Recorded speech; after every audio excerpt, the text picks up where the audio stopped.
They started reading the inscription from the bottom, assuming that it would include the era name and the Telugu year, as these were commonly present in every inscription. When they read that it was an inscription issued by the Hosla ruler, both of them looked at each other in surprise. The Hoslas were from Karnataka, so why is the inscription in Telugu here? They both said simultaneously. Still, bro, did the Hosla empire extend as far as today's Kadapa district? Chaitanya asked. Ramakrishna replied, I also have the same suspicion. With puzzled expressions, they continued to read the inscription. The summary of the inscription indicated that the responsibility for the management, festival arrangements, and protection of all temples within the Hosla Empire was entrusted to the chief protector of the city of Hampi, the supreme commander of the Hosla army, known as Hachmanayaka. As soon as Chaitanya read this, he started looking at Ramakrishna with a questioning look. Ramakrishna, still in shock, continued to stare at the inscription. After a while, Chaitanya, having recovered, shook Ramakrishna by the shoulder and said, Bro, what's going on here? Is the Hechchamanayaka who appears in your dreams the protector of the city of Hampi? I've dismissed your dream as just a dream all this time, but now it seems there is some connection between your dream and this story. Ramakrishna, still in shock, looked at the inscription and said, That's what I suspect too. Since it's already evening, he moved towards his shelter. Chaitanya followed him. In the shelter, they turned on the light and sat facing each other. Chaitanya said, Bro, I have a suspicion that the Hechchamanayaka who appears in your dreams might be connected to this inscription. Ramakrishna, with a thoughtful expression, replied, I've always considered the dreams to be just dreams, but now I think there might be a connection between my dreams and the name of the Hechchamanayaka in this inscription. I don't understand who this Hechchamanayaka is. I've never heard this name before. Chaitanya, reclining in his chair, suggested, history usually records the greatness of rulers and the structures they built. It doesn't often include details about the officials who assisted them or the workers involved in construction. This Hechchamanayaka might be one of those forgotten figures. You need to find out who he is and bring him into the light. Yes, but how? Ramakrishna asked. After a brief silence, both of them suddenly had the same idea and exclaimed, What if we go to Hampi? Ramakrishna seemed pleased with this idea. Standing up, he said, Yes, if we go to Hampi, we might find relevant evidence.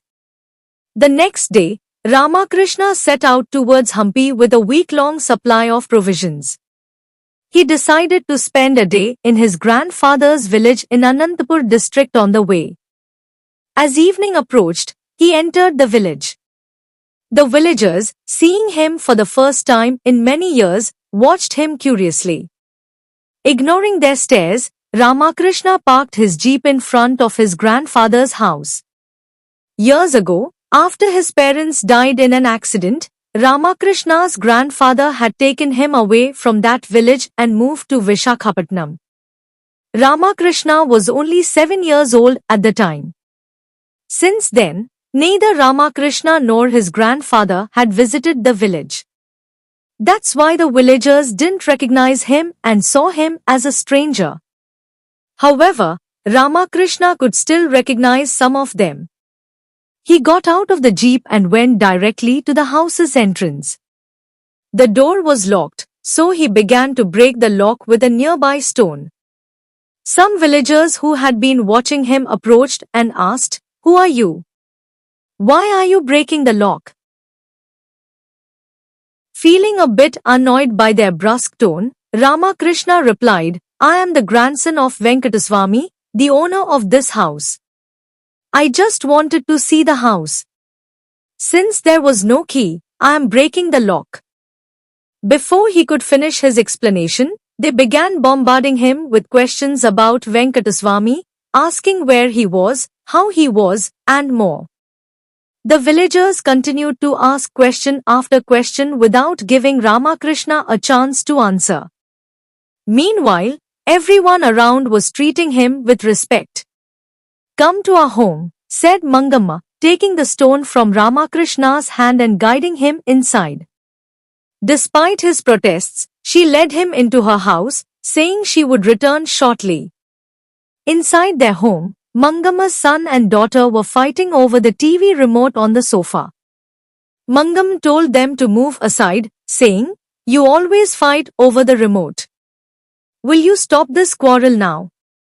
Hearing her voice, they immediately stopped fighting and sat on separate sofas. Mangam told Ramakrishna to sit on the sofa and said she would bring coffee. As soon as she went inside, her son and daughter began gesturing as if they were about to fight again. Ramakrishna watched their gestures with curiosity, placing his hand under his beard. After a while, the mock fight suddenly stopped when Mangam returned with coffee. Realizing why the fight had ceased, Ramakrishna smiled slightly. After serving coffee to everyone, Mangam took a cup for herself and asked, "So, how was your grandfather?" Ramakrishna, with a slightly troubled expression, said, "It's been many years since he passed away, auntie." Mangam also looked saddened and replied, "Oh, we didn't know." Jagdish asked, looking at Mangamma, "Who is he, mother?" Mangam tried to remind Jagdish, "You used to stay at their house and always called him uncle when you were little." Her attempts were unsuccessful.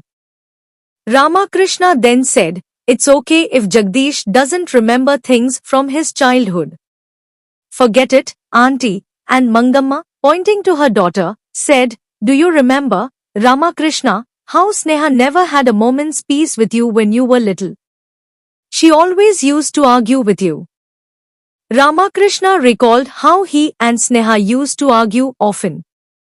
He remembered Mangamma's words about how Sneha and he had been close friends and how they had thought of marrying once they grew up. Jagdish extended his hand and said, "What do you think of the saying, 'An enemy's enemy is a friend'?" Ramakrishna, smiling at Jagdish's cleverness, shook his hand. Sneha watched them both but was ignored by them. Mangam then asked, "But where are you now? What are you doing?" Ramakrishna replied, "I'm in Vishakhapatnam, working in the archaeology department. I'm currently researching a temple in the Kadapa district." Mangam asked, puzzled, "What is archaeology?" As Ramakrishna leaned forward from the sofa to explain, Sneha, with a pleased expression, said, "Archaeology is the study of ancient structures, their preservation, and researching their history." "Oh, is that a job too?" Mangam asked in surprise. Sneha approached Ramakrishna and asked, "Could you help me with something?" Ramakrishna nodded and asked, "What is it?" Sneha said, "I have some old coins. Can you tell me which era they are from?" Ramakrishna, eager to help, said, "Of course, I will. Could you show them to me?" Sneha quickly went inside and returned with a box of coins. Mangamma commented, "She has recently developed a habit of collecting old coins. Even if I say no, your uncle still gives her money for it." Ramakrishna reassured her, "Don't worry, auntie. Collecting old coins is a good habit. In fact, some people turn it into a profitable pursuit. Your daughter might become a great coin collector one day." Sneha placed the box on the table and Ramakrishna asked, "Which coins would you like me to examine?" She set aside a few old coins and asked Ramakrishna to explain them. Among the coins she selected were those from the Shivganga Nayaks, Sri Veera coins, and the Garuda series coins from the Vijayanagar rulers. Ramakrishna explained each one in a way that captivated everyone's interest. He even demonstrated how the ancient Telugu script appeared on the Sri Veera coins. Sneha listened very attentively to everything Ramakrishna explained. After he finished explaining, Ramakrishna asked Sneha, "What are you studying?" MSc Mathematics, Sneha replied, surprising Ramakrishna. He asked, "Then why are you collecting coins?" Sneha explained, "A few years ago, I found an Anna coin. I brought it home and showed it to my father. As soon as he saw the coin, he started talking about his childhood, the objects from that time, and the value of an Anna in those days. That sparked my interest, and since then, I've developed a habit of collecting old coins." As they continued talking casually about old coins, one could see the discomfort in Jagdish's eyes, realizing how his ally was now mingling with someone from the rival camp. After chatting for a long time, Ramakrishna finally stood up and said, "I think I'll head home now." Mangam blocked his way, asking, "Where are you going?" Ramakrishna replied, "Auntie, I was thinking of going to my house." Mangam quickly responded, "In this darkness, what will you do in that dilapidated house of yours? Stay here, have dinner, and sleep with Jagdish. If you want, you can go to your house tomorrow." The stern look in her eyes made it clear she wouldn't take no for an answer. So Ramakrishna agreed, saying, "All right, Auntie, I'll stay and eat here. But while you're preparing the meal, Jagdish and I will go for a walk around the village." With that, Ramakrishna and Jagdish stepped outside. Mangam and Sneha went into the kitchen to prepare dinner. Ramakrishna and Jagdish walked around the village. Everyone in the village greeted Ramakrishna warmly. The two of them eventually made their way to the Ram temple in the village, where they prayed and then sat on the temple steps. Jagdish asked, "Why do you love history so much, brother-in-law? What's the point of researching and learning about things that happened long ago?" "From what I know, studying history offers fewer benefits and job opportunities. In fact, many colleges have even removed history as a subject.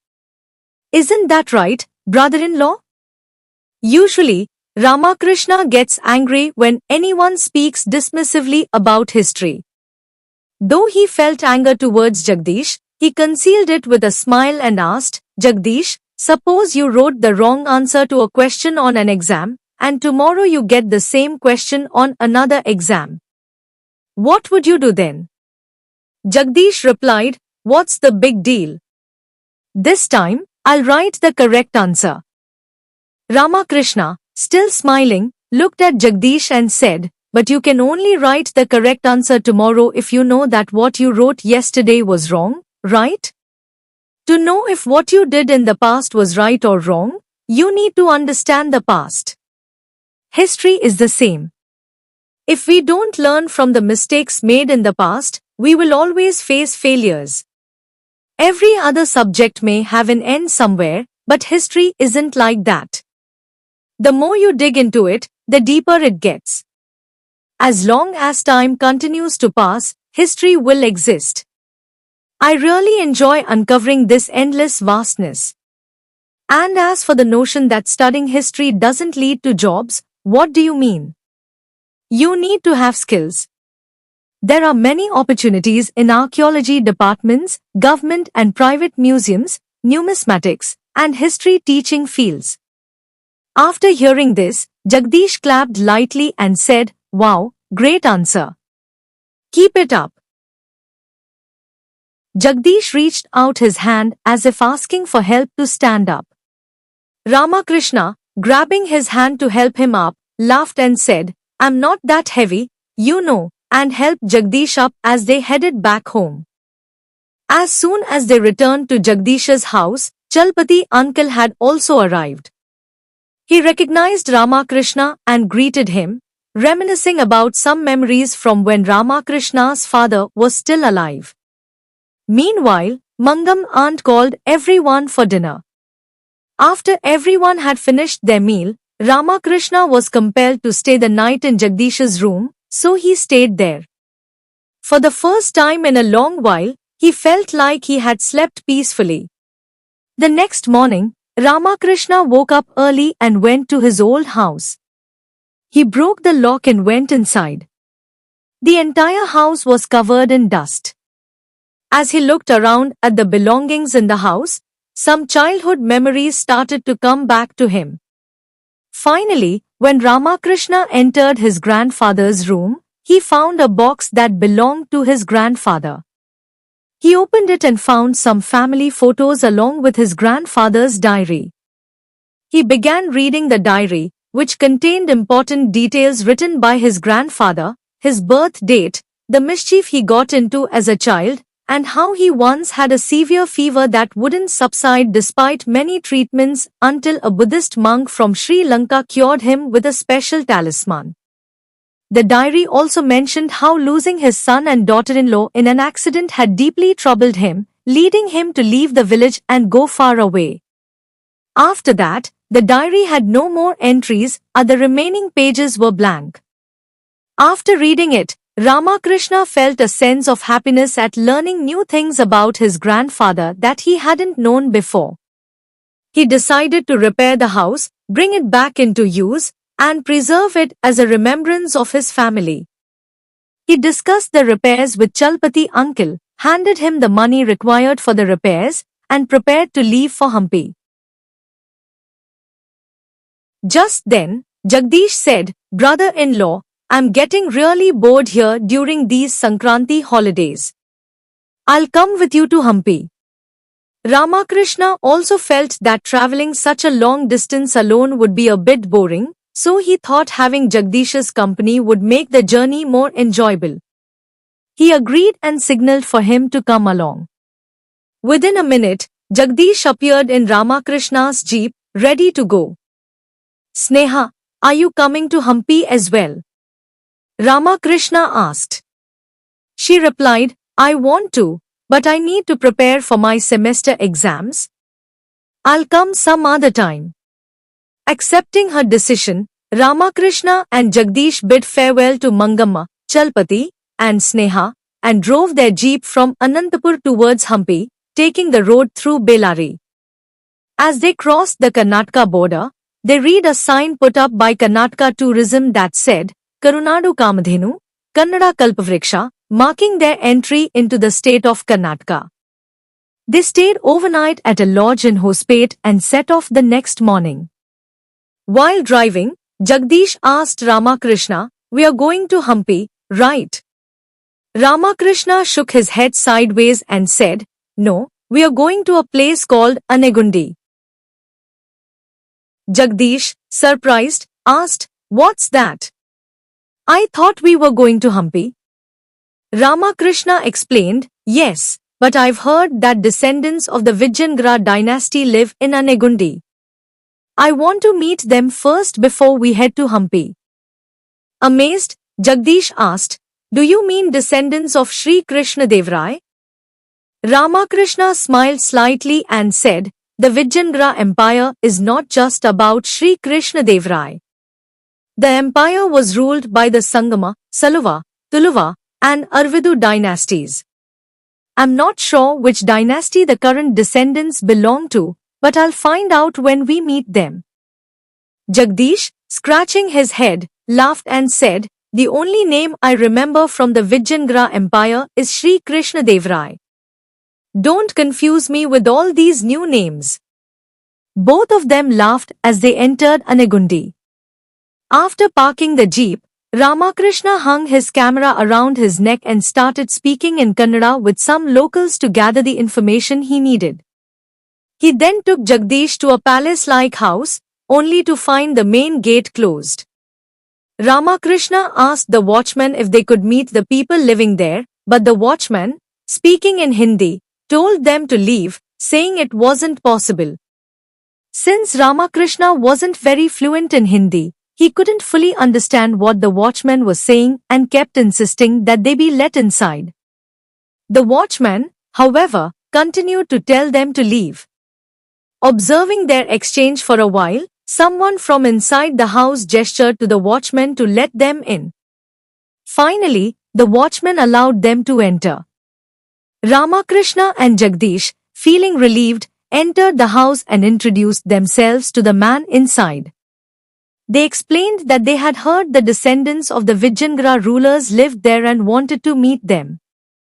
The man introduced himself as Gopigowda and confirmed that what they heard was true.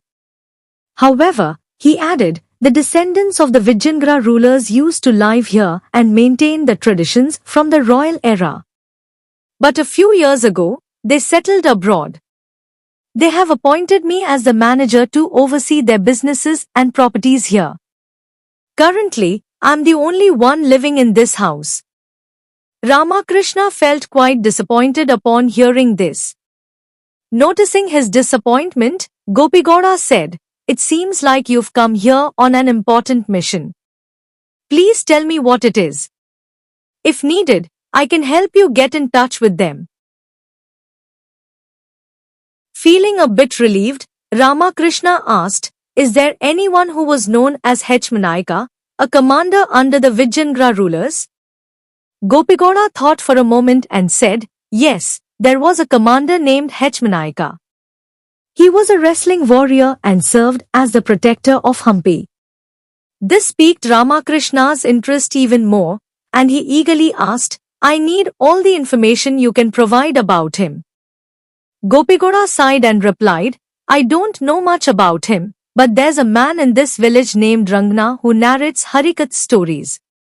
He knows a lot about such topics. If you meet him, you might get all the information you need about Hachmanayaka." Ramakrishna thanked Gopigowda for the information and, after taking Rangana's address, set out to find him. They eventually arrived at a dilapidated house with its doors slightly ajar. Calling out for Rangana, Ramakrishna and Jagdish entered the house. They found an old man lying in a corner, with disheveled hair, a grown-out beard, and wearing tattered clothes. Upon seeing them, Rangana, still in a drunken stupor, barely opened his eyes and asked, "Who are you?" Seeing his condition, Ramakrishna assumed that Rangana was still drunk from the previous night.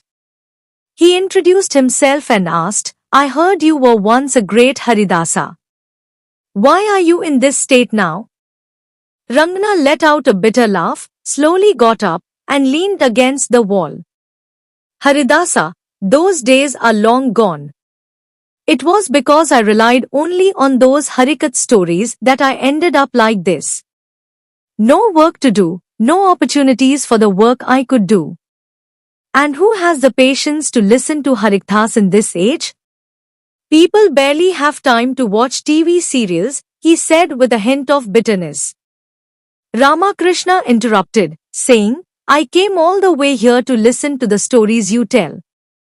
Hearing this, Rangana perked up a bit and asked with some enthusiasm, "Really?